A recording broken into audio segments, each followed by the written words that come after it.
have to share what you learn, and you have to support organizations like this that are getting this information out and getting it more organized and getting it out there to people so that more and more people can get it, because the judges, the lawyers, the politicians who are going to get it last have to get it. And it starts with you getting it and you telling other people who get it that it eventually makes its way to them. It's so important. So I promised Shannon I would do this to close, because this is actually super important. I understand that you're in an embattled state. I'm from Tennessee and have a slightly smaller problem load than y'all. Y'all. It's real. I'm from Tennessee. I didn't make that up. What's happening in this country right now, there are people pressing very hard for what they're calling a big sort. You know what? You're a conservative. You're in Illinois. Oh my God, it's over. Get out. Go to Florida. Go to Texas. Don't come to Tennessee. I didn't say that. Don't come to Tennessee. Ignore Idaho. It doesn't exist. Get out. Get to where we can. We'll fortify where we have power and take advantage of that power. That's not going to work. That is not going to work.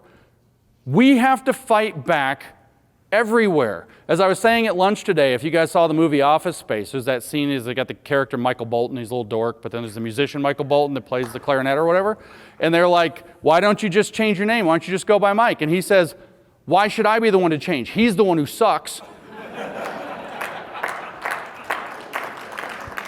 This is the attitude. This is your home. You should fight for this.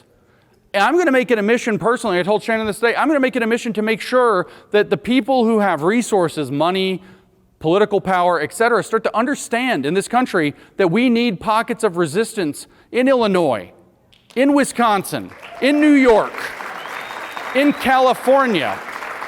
Because strategically, the home is the most important part. To speak strategically, if we sacrifice, our entire West Coast turns out to be a little bit blue. Maybe worse than here, if that's possible. If we imagine we give away our entire West Coast and all of its ports to something that's going to be directly in league with the Belt and Road Initiative with China as fast as it can legally do it. Is that a good strategy for the rest of us? No. We have to fight back for every one of these 50 states. We have to fight back for this country. We have to fight back for our homes. We have to protect our children. It's not as easy for everyone to move. In fact, most people can't. Florida's getting expensive. Tennessee just sucks. Don't come. It's terrible. The mountains are ugly, famously bad. The air smells terrible. It's like an industrial wasteland. Don't come. We have to stay where we have to fight where we are. We must fight where we are. We have to start convincing people that the fight in Illinois matters, even if we get as small wins. We have to convince people that the fight in New York matters, the fight in California matters. And I'll tell you, I travel this country, and I go to red states, and I go to purple states. I go to a lot of red states, by the way, and I go to blue states sometimes. And the fight in the people that I meet in blue states is way bigger than the complacent, sleepy red states with their RINO governments.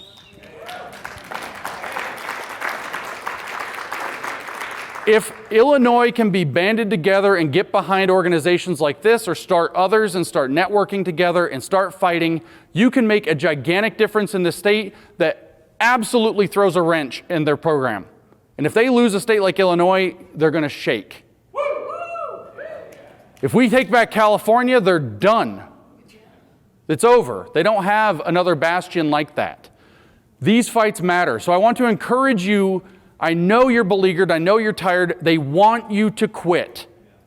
They want you to leave. They want you to give up. They want you to stop. But you're fighting for your children and their children and all generations after and their freedom, because it's really on the line.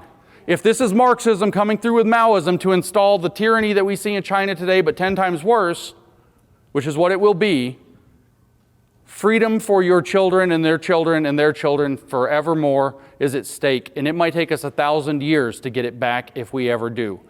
We have to fight. We have to fight everywhere that we are. We cannot be cowards. We cannot run away. And we start simply enough by telling the truth and passing the buck up the chain every single step of the way. Thank you for letting me come talk to you here in Illinois.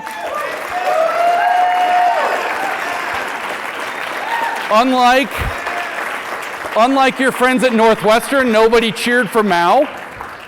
I spoke at Northwestern a month ago. They cheered for Mao. They laughed at me. I threw back at them. Some kid did this to me while I was talking, so I did this back to him during my speech. This is very important, though. We have to fight back, and you guys are the future of Illinois if you're willing to pick up the fight and do it. Thank you so much for letting me come.